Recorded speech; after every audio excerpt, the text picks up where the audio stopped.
신양리 형무소에서 이름을 불러서 나가면 다시는 들어오지 못하는 겁니다. 총살 집행이 당하기 때문에.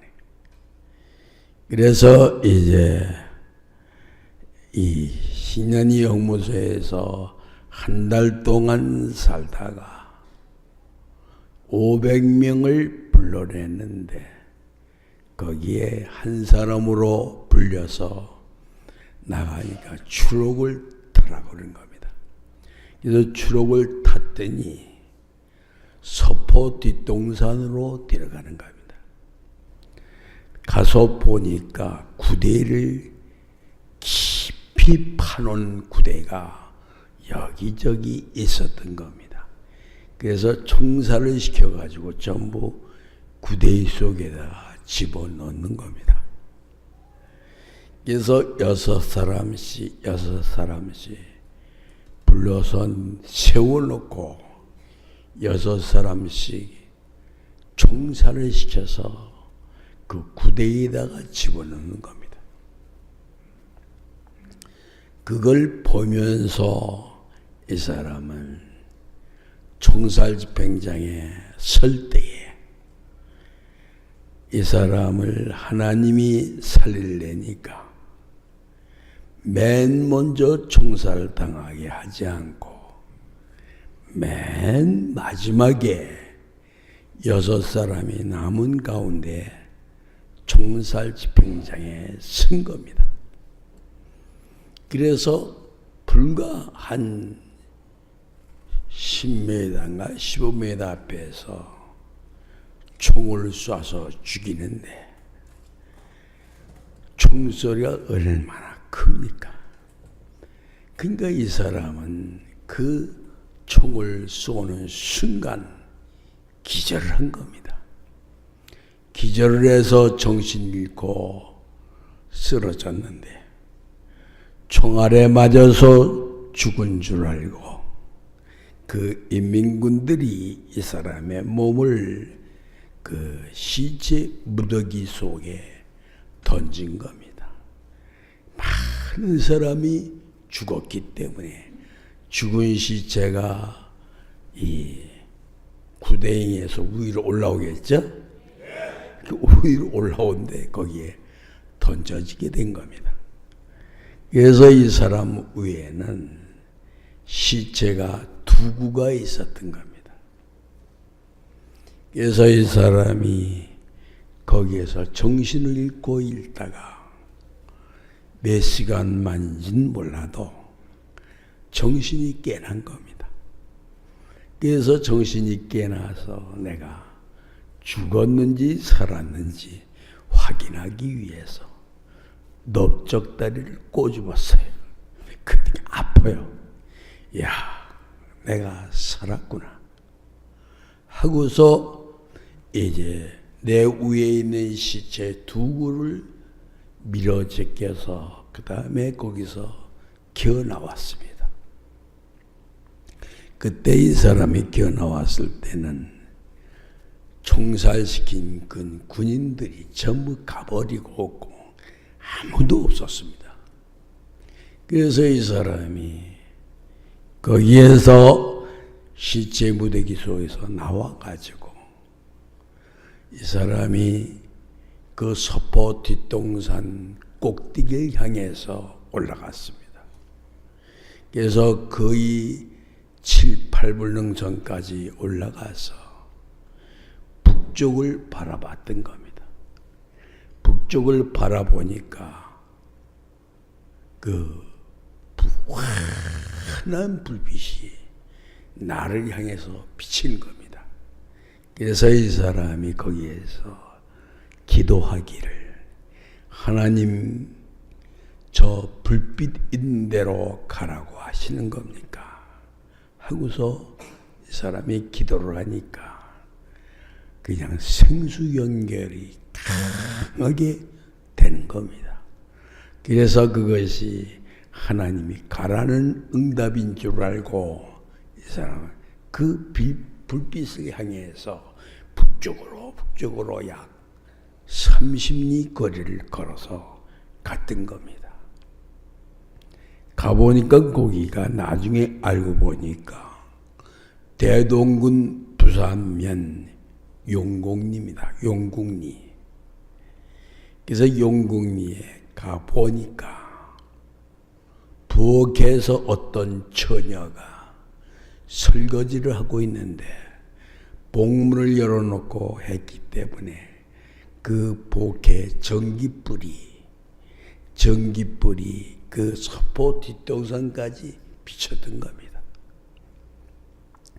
그래서 그 불빛을 향해서 가가지고 그 처녀가 부엌에서 설거지를 하고 있길래 덮어놓고 복문을 문 안에 들어선 겁니다.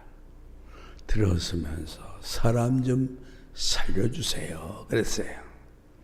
그러니까 그 처녀가 기겁을 하고 놀라는 겁니다. 왜 그러냐면 이 사람 옷에는 피투성이에요. 이 내 위에 시체 두구가 있었다 그랬죠? 그 사람들은 총에 맞아가지고 죽었기 때문에 총알에 맞은 구멍에서 피가 콸콸콸 쏟아진 겁니다. 그 피가 전부 이 사람 몸으로 흘렀던 겁니다.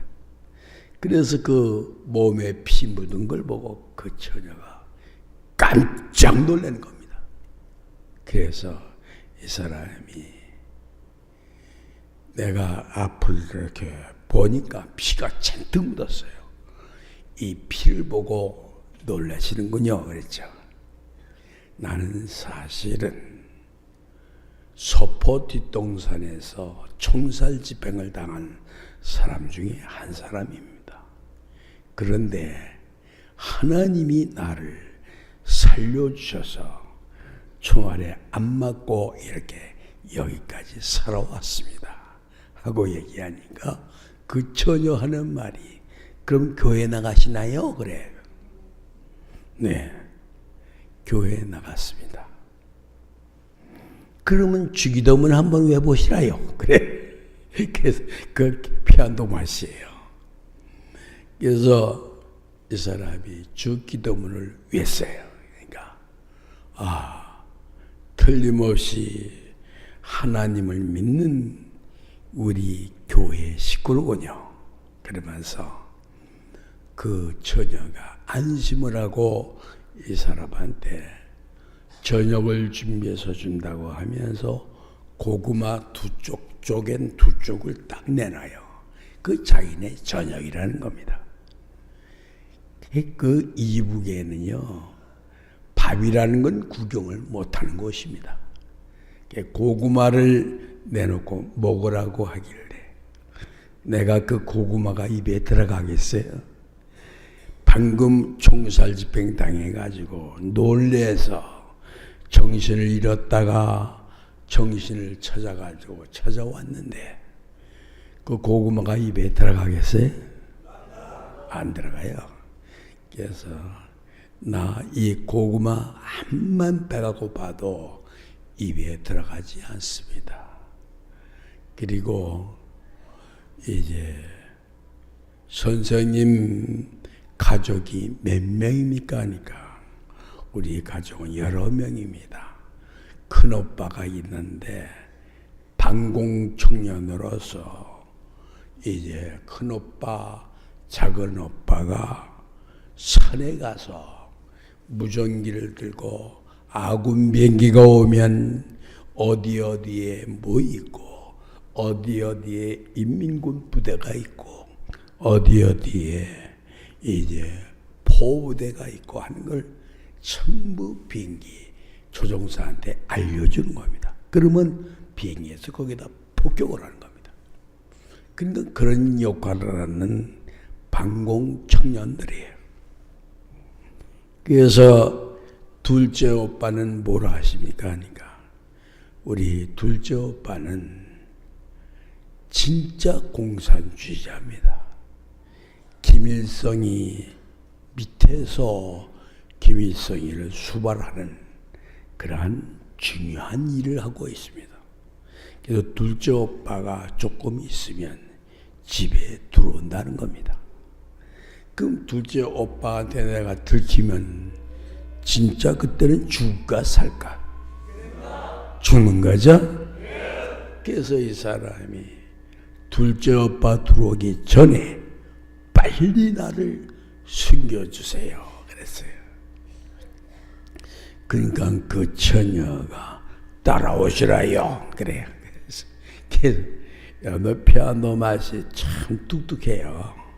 남자나 여자나 말하는 게 얼마나 뚝뚝한지 말하는 것이 아주 그 들으면 정내미가 떨어져. 따라오시라요. 그래. 명령적이야. 그래서 따라갔더니 그 집마당 저 끄트머리에 그 뎁사리 나무가 쭉 있어요. 근데 큰 뎁사리 나무 하나를 잡으댕겨. 그 잡으댕기니까 그게 굴문이에요. 그래서 굴문이 돼서 자기네들 큰 오빠라든지 작은 오빠, 방공 운동하던 오빠들이 숨었던 장소라는 겁니다. 그래서 그 굴 속에 들어가면 이부자리가 깔려 있고 책상도 있고 책이 많이 있다는 겁니다. 그래서 거기에는 요강도 있고 등잔불이 켜져 있고 그러니까 들어가서 생활하는 데는 별로 지장이 없으니까 들어가서 생활을 하십시오. 그래. 그리하면 밤중마다 밤 12시마다 벤또 2그릇씩을 드려보내겠다는 겁니다. 하루 벤또 2그릇만 먹고 살라는 거죠. 그래서 이 사람이 고맙습니다 하고 따라서 그 굴 속으로 들어갔습니다. 그래서 이 사람이 50년도 9월 16일 날 인천 상륙한 날을 지금도 기억하고 있습니다. 그 처녀가 편지를 써서 나한테 쪽지를 드려보냅니다. 그러면 편지 읽어보니까 9월 16일 날 메가도 장군이 인천 상륙을 했다는 그런 기록이 있는 겁니다. 그래서 메가도 장군이 인천 상륙을 해가지고 그 다음 날인가 서울 상륙을 했어요. 서울 입성을 했습니다. 그래서 시청에다가 태극기를 우리 한국군이 달았죠. 그래서 바로 이 사람은 우리 아군이 서울을 점령하고 나서 며칠 안 돼가지고 38선까지 진격을 한 겁니다. 그러면서 많은 인민군 포로들을 잡아서 넘긴 겁니다. 그래서 이 사람이 그 굴 속에 있는데 한 달 동안 있는데 그 방공 청년들이 산에서 내려와 가지고 동지하고 불러요. 그래서 내가 그 소리를 듣고 나가니까 청년들이 많이 와 있는데 시험들이 이렇게 자라가지고 시커먼 시험이 턱에 다 자란 겁니다. 그게 뭐냐면 그 사람들이 산에서 숨어서 생활을 하려니까 면도할 그런 기회가 없던 겁니다.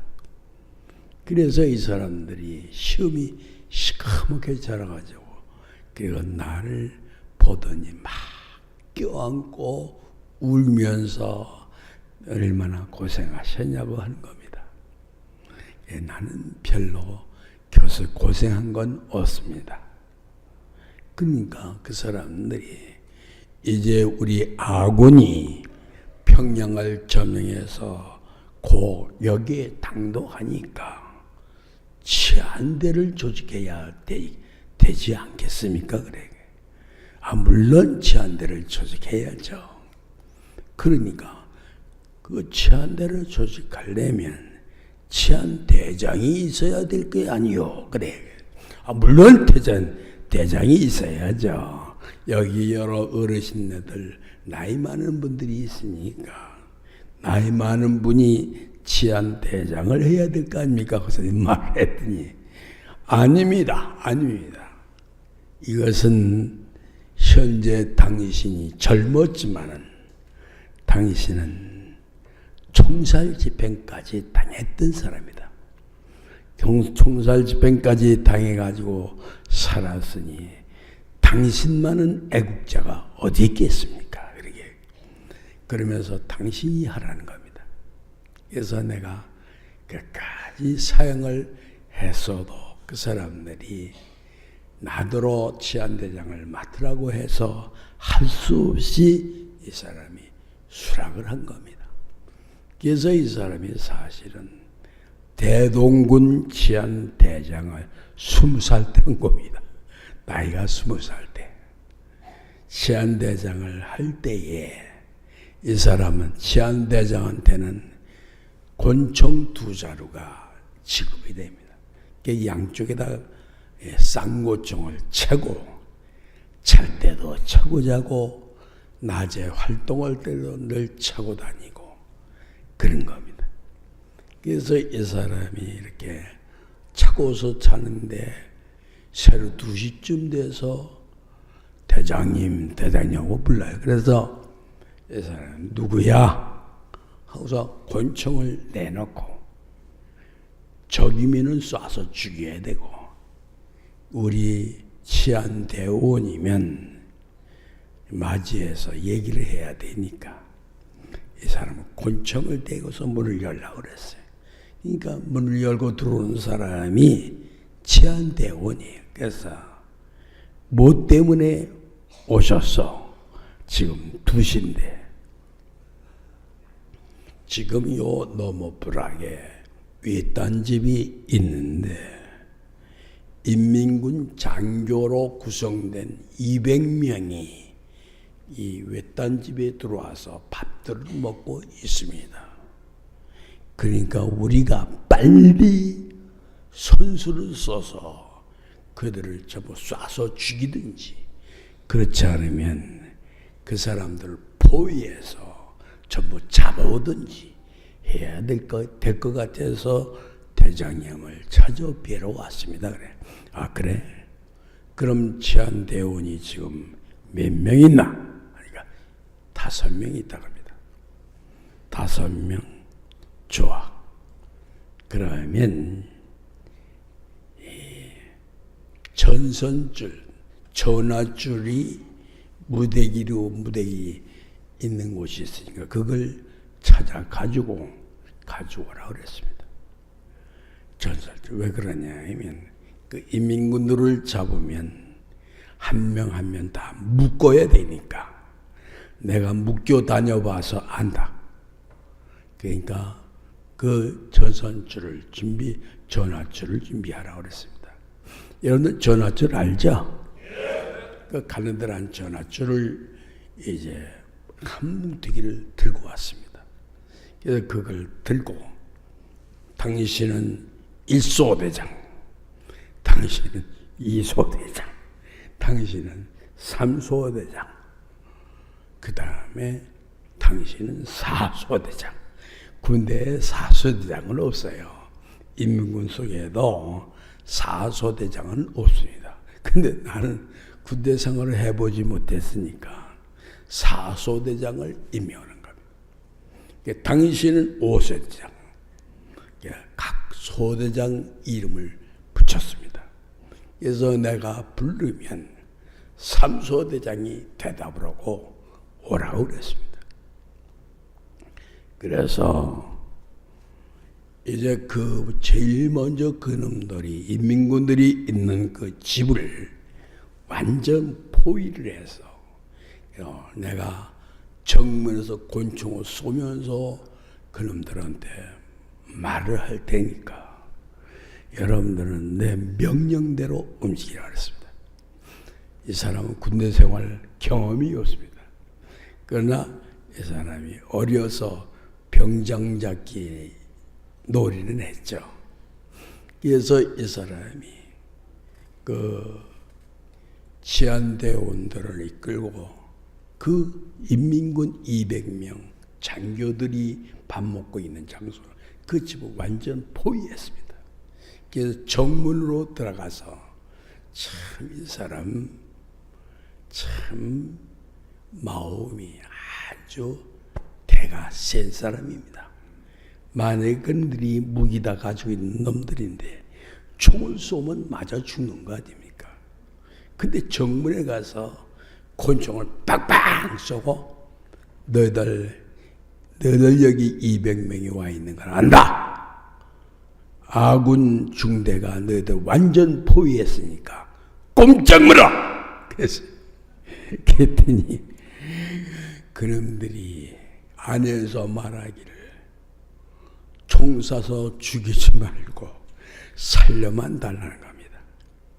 손 들고 나갈 테니까 살려만 달라고 하는 거예요. 그래, 나오는데 한꺼번에 나오면 안 돼.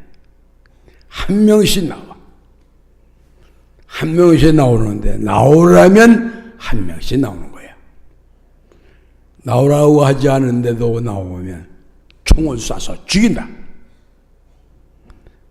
그러니까 이 사람 나이가 20살 때도 참 대담했던 거죠.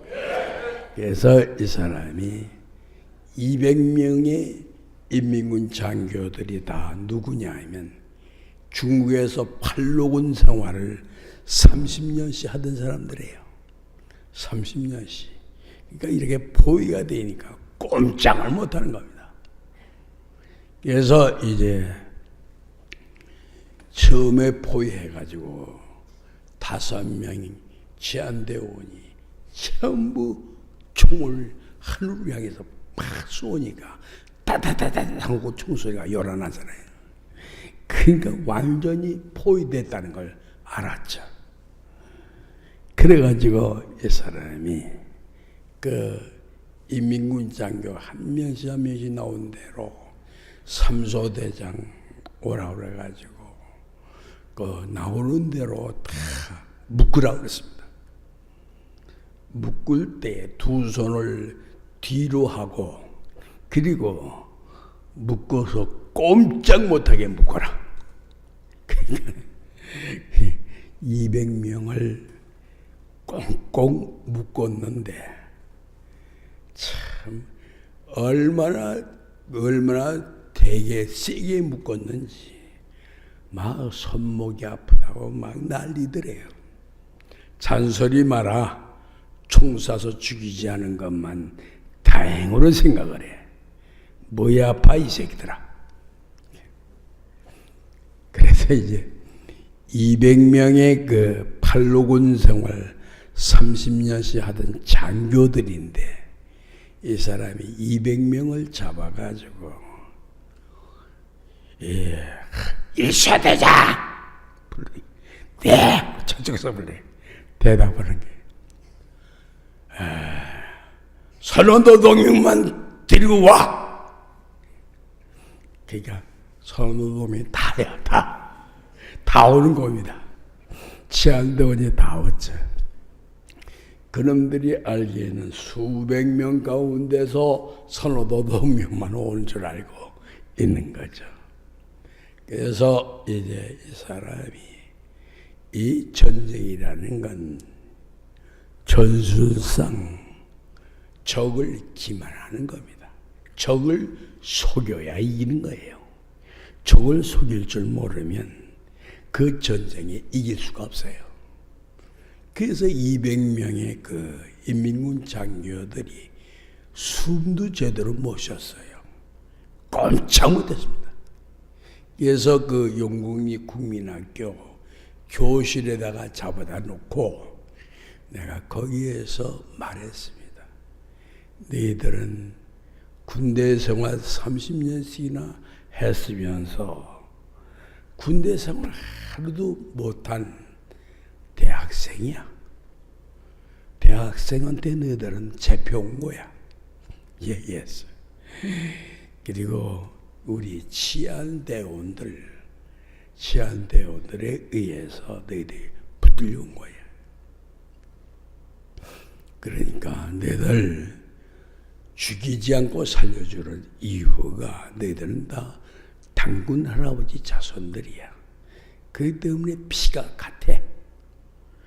너희들의 피나 이 사람의 피가 같은 피니까 그냥 같은 동포인데 일본 놈들한테 식민지 생활을 36년인가나 했고 해방된 지 얼마 안 돼가지고 김일성이가 전쟁을 이겨서 현재 이러한 고생을 너희들이 하는 거야.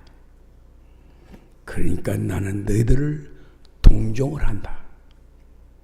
한 명도 상하지 않게끔 살려줄 테니까 말만 잘 들으라고 했습니다.